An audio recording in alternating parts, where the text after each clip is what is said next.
Three dudes on a couch, there are. Three dudes on a couch, there are. Brandon and Braxton and Jackson. Three dudes on a couch, there are. Three dudes on a couch, there are. Three dudes on a couch, there are. Three dudes on a couch, there are. Brandon and Braxton and Jackson. Three dudes on a couch, there are. Three dudes on a couch, there are. Welcome to How the Blank by What the Blank Entertainment, and this is How the Effects of Entertainment.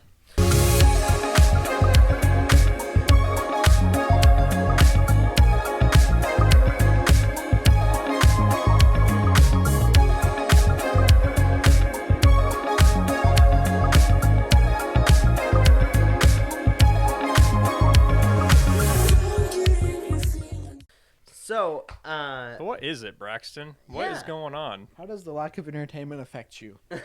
a lack of entertainment? I feel like most of my life is entertainment. I think most of people's life is entertainment. Yeah, probably in the modern world it is. Yeah. So, I want to kind of talk about that, right? How entertainment kind of rules the world, and also how, because it rules the world, it affects those entertainers, like those content creators on YouTube, like us. and on YouTube? Yeah, we're on YouTube, Spotify, Facebook, Instagram. Where can I find these things? Oh, you can find it on What the Blank Entertainment. What? Yeah. The blank? Entertainment. Yeah. And you can find us at whattheblank.org. .org? .org. Org? Yeah. Org. Okay, now all the product placement is over. We got products? Yeah. Such as the Kim Project. The Kim Project? I've heard so much about the Kim Project. Yeah, it's in June through July. To the very last day. To the very last day. No. So yeah, all those product placements, right? Get your music done by Jackson. Get it done by me. Yeah.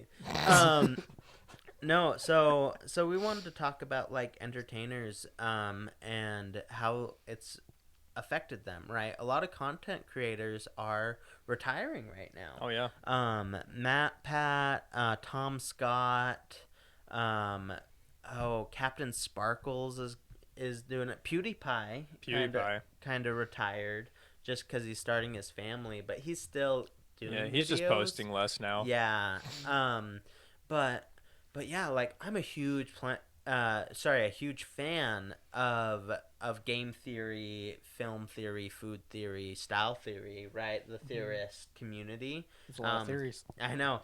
And it was all started by Matthew Patrick, right? He's known as Matt Pat, and he literally is the type of person that like work-life balance doesn't exist. Work is life, right? And life is work. And so it's made it so that he, like, with doing the 4 to 5 channels that he had, right, that he pretty much was missing his son growing up and stuff. Like, he was still being able to do a lot, but he was realizing that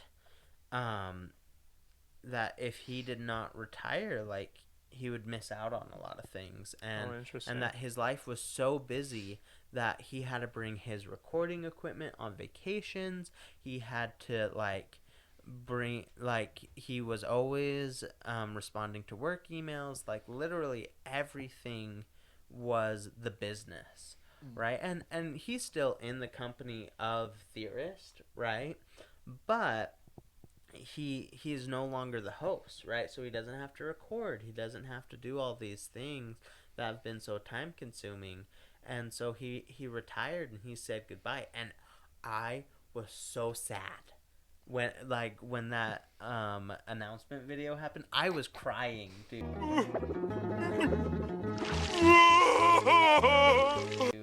Like, I can't imagine crying over a YouTube video I know. creator. I know it sounds so weird, but it affects us, right? Yeah, These that's true.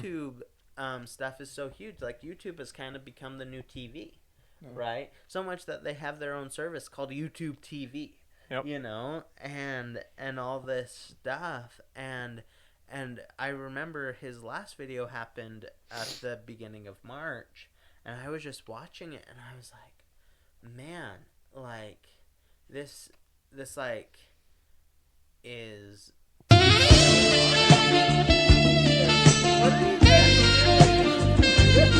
I'm being molested again, but this time without ties. Get the ties. No. But I just remember just like feeling this emotion because I've watched these videos for half of my life, Yeah. right? And it was such like an effect. And the thing is, because a lot of people are that way with YouTube, where we watch it over and over and over again, that we expect that from the YouTube creators, and we're kind of almost demanding that they just work and work and work and don't get that life balance. Interesting. Yeah, that's a good point. I mean, I remember growing up watching like the classic YouTubers, like from way, way back in the day, and like they, they're not posting up anymore just because they don't do it anymore. But like I remember realizing like one day when I was a little bit older, realizing that I haven't seen like a certain creator's videos in so long. I was like, what's going on? Like, why haven't they posted in so long? And then realizing that, oh, they're not actually doing this anymore. Like, oh, I'm never going to see their videos ever again. Like, yeah, it is kind of sad because you grow up and you start watching these videos so often, you start getting really like into them, and you start really enjoying their stuff. And then they're not posting anymore, and you're like, oh, well, I'm not going to see their stuff anymore. Like, that's kind of like your source of entertainment. And then all of a sudden it just disappears, but that's what we see with YouTube all the time. There's creators that show up and go all the time now. But with the classic ones that showed up, and they were like the OG YouTube creators, and they're kind of the ones who like blew up YouTube in a sense, and they made it like what it is today. But now it's like it's changed so much to the point where it's like it's hard for a YouTube creator to actually blow up on YouTube without having some sort of really good content or at least really good marketing in place.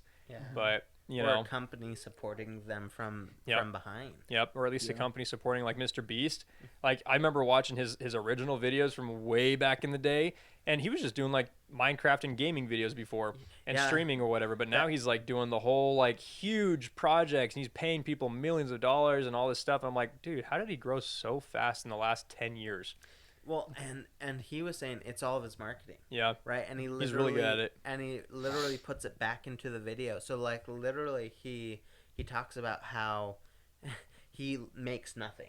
Mm-hmm. Right? He makes nothing, but when he needs to like get a car, get other stuff, he's like, "Hey, guys, we're going to lower the budget on this video so I can actually buy myself a new car." Right? And all that. And it's because he's so committed to it, right? He said he will never leave YouTube because like it's given him everything. Yep. And he's found a point where he can just like kind of feed the beast like it's like He also said on some podcast interviews that he's done that like he has also like sacrificed his family and stuff for that word, to the point like when they made the decision to take the YouTube channel seriously, that they agreed that from the time they wake up to the time they go to sleep every day, that is all that they'll focus on. And they won't date, they won't do drugs, they won't get like those extra hobbies and activities, and like the only thing that will matter is the YouTube channel, and they just grinded that for years. And that's why they're really, so successful now.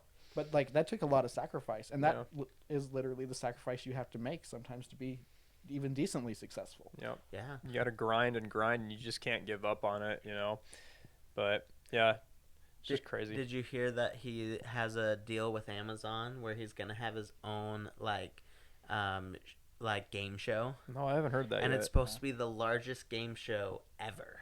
That's cool. Like that kind of proves it, right? Of you, like, to be an entertainer, you have to sacrifice, which is, I guess, good and bad. Right? I think it's good because you actually get great product and great things out of it.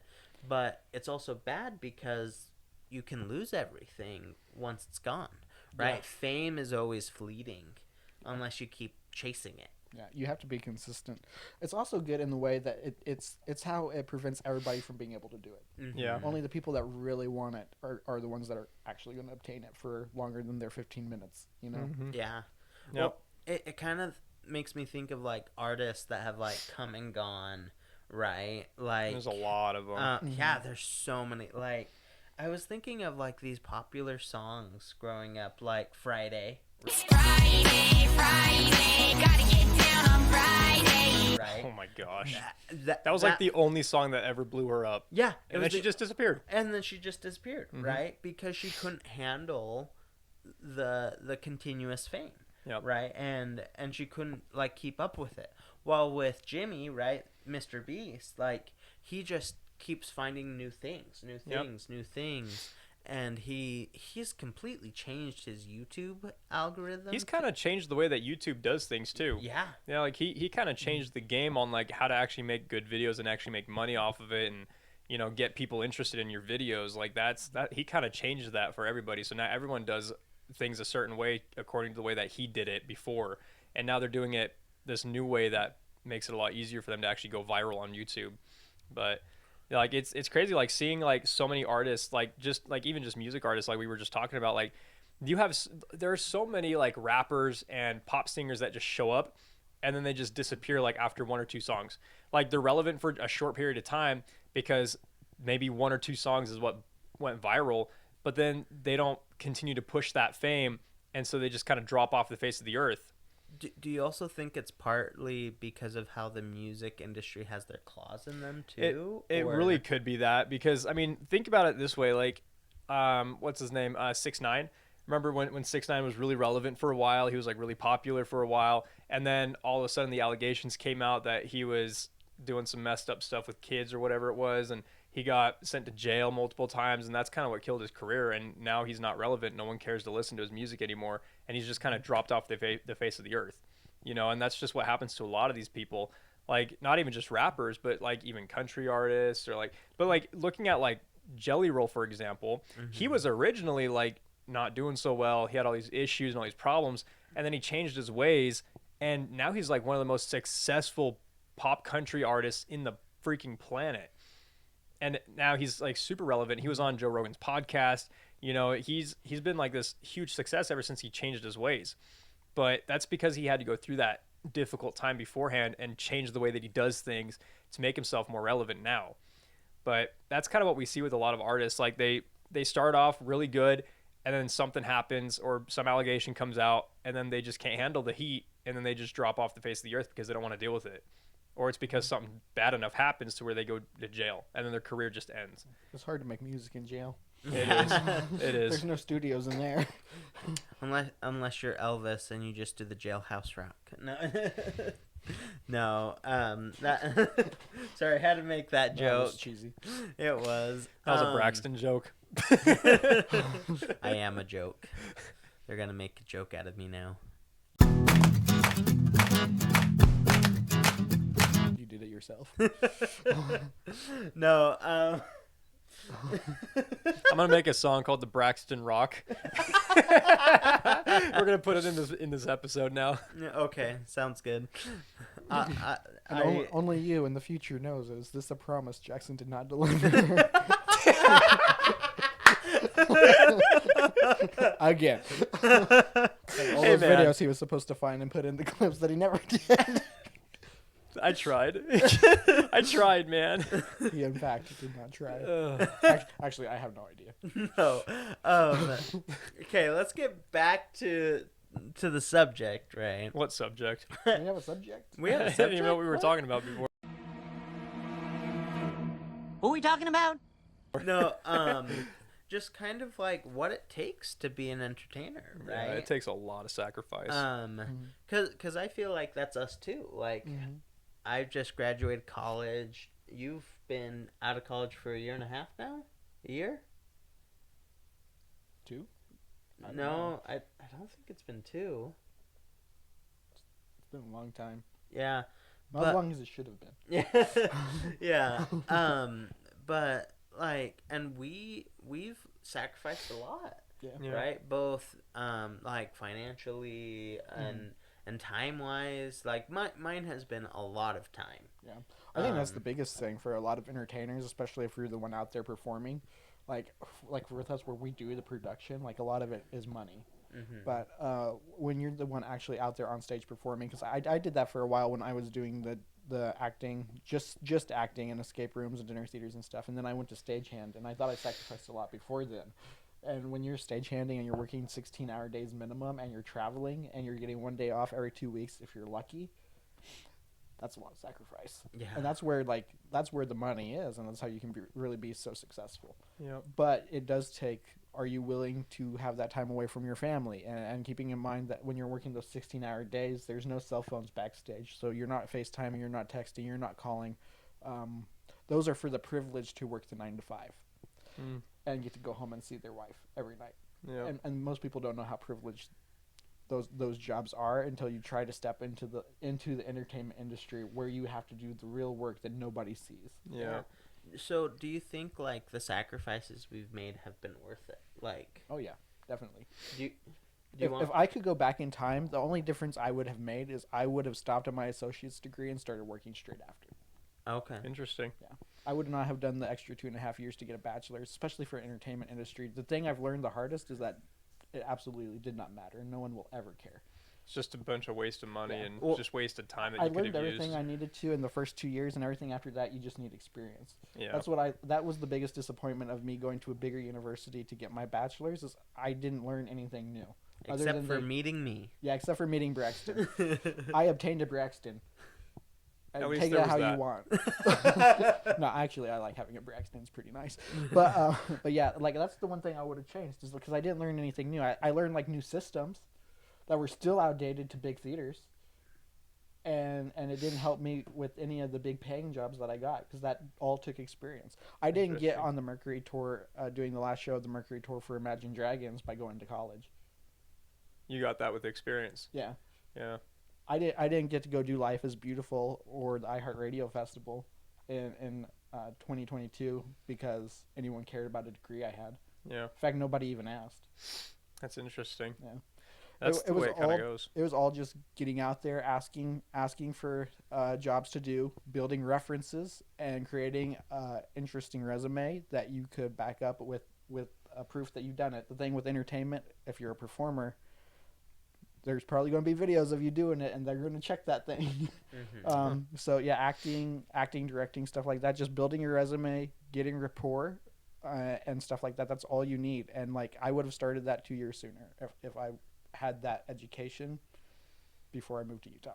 Yeah, and that would have been 2 years ahead. You would have been as well. Yeah. But you know, we can't like honestly, we can't like dwell on the past. Unfortunately, like even though it did happen, and now, but I mean, at least you can say you have the degree. But at that point, it's like, what's the point of being able to say that, you know? And that's like not with all degrees. Like if you're a doctor or a lawyer, I hope you have a degree. Yeah, like if that. I'm That is hiring useful. if I'm hiring you to be my accountant, I hope you have a degree, maybe 2. But like when you're an entertainer, It's not it useful. doesn't matter. Yeah. Yeah. Like I started going to school at UVU in Orem for music production, but like what I found was I was already way ahead of my game in that class, and even my professor was using my projects as reference for the other students. Like, yo, this is what you guys should have done for these projects. And it was kind of embarrassing for me to be there and like listen to my professor use my project to tell people like, this is what you guys should have done. And that's kind of when I realized, I was like, what am I doing wasting my time in school right now? I already have the experience. I'm already like way ahead of these guys. Like, what am I doing right now? Like, it was just a waste of my time and my money at the time. So that's kind of when I decided, I was like, well, I don't need to waste my time going to school right now. And that's when I was 18. But you know, ever since then, I just kind of just kept with it and kept the experience going. And now I'm able to work with clients and, you know, help them set up their own projects and their own programs for entertainment purposes. Yeah. And I would say like the sacrifice of time with getting my degree, I think was worth it for me, mainly because I learned a lot more than I probably would have. Yeah. Because I had to fight for my experience, right? And I think it given to you, right? Experience that's given to you will not benefit you as much as experience sacrificed for, Mm. right? Because I feel like that was my biggest thing that I got out of my degree is, wow, you have to really fight for what you want and Yeah. what you can get, and I sacrificed time and money for that, and also just opportunities to go out and do a lot of things, right? Yep. And like, because I probably could have just gone to New York and maybe just failed there, right? Like, or succeeded, right? You never know until you do it. And I think that's kind of why I was so like drawn to What the Blank, where it's like, okay, this is a company that I know. I know Brandon super well. I know he's trustworthy, and I know And you he's knew about my experience. Yeah, and I knew about your experience, and but I knew that you were understanding of people and willing to make those sacrifices. Mm-hmm. I think it was you're willing to sacrifice, and you're willing to like help with me, and I would help back. Right? It was kind of this like structure where we would go together and brave the storm until we got to the clearing. Yeah. Right? And that's different because a lot of places will expect, like, more established theater and entertainment companies will expect you, this is how we do it, you need to do it this right way, and you need to look this way, and then when you're done, you have the privilege of saying you worked with us. But we didn't want to do it that way. No, we wanted to do it where, hey, you want to get there? Okay, we'll get you there, but you got to push, right? Yep. We can't want it more than you, but we will be right behind you, pushing you all the way. We just need to know where you're at and where you're wanting to go. Yeah, like how many wheels do we have on this cart? Do we have 2? Do we have 3? Like, and how hard are we pushing? Are we pushing into mud? Are we like pushing over rocks? You know, and I think that's the whole thing about this episode, right? Is entertainment is hard.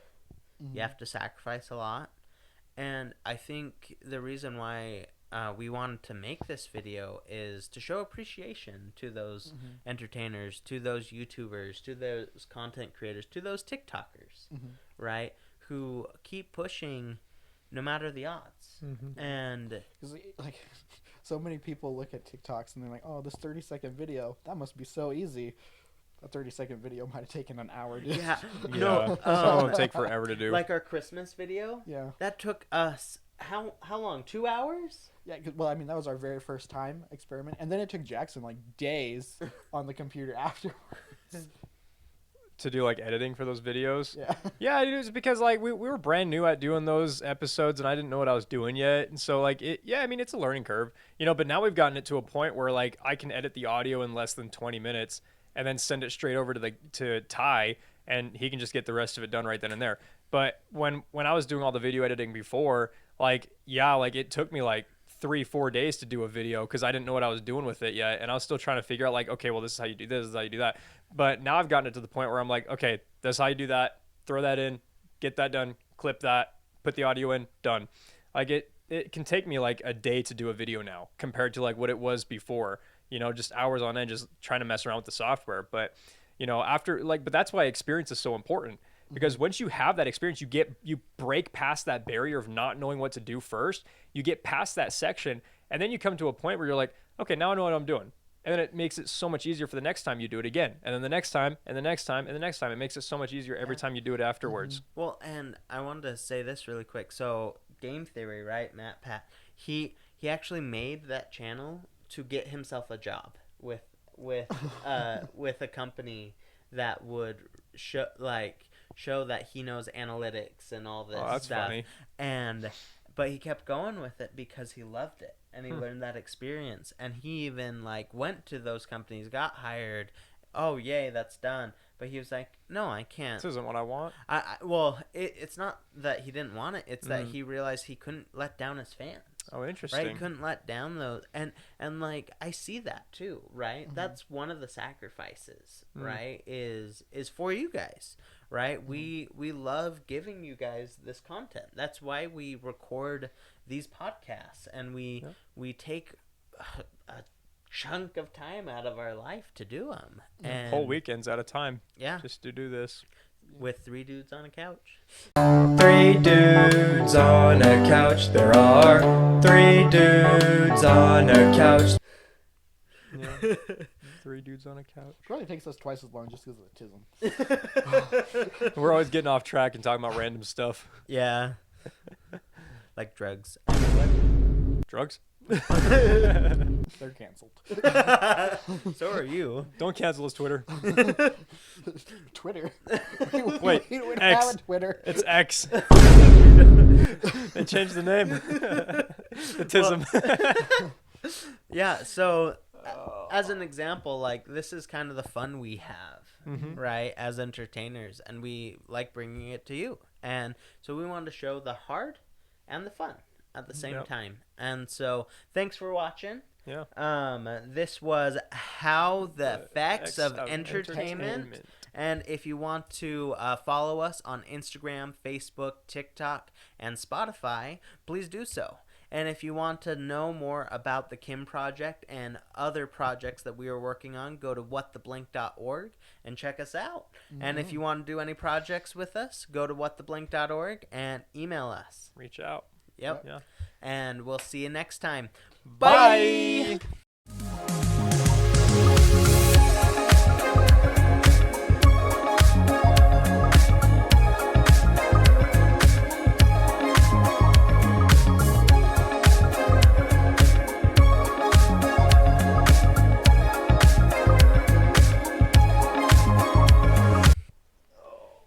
Beach.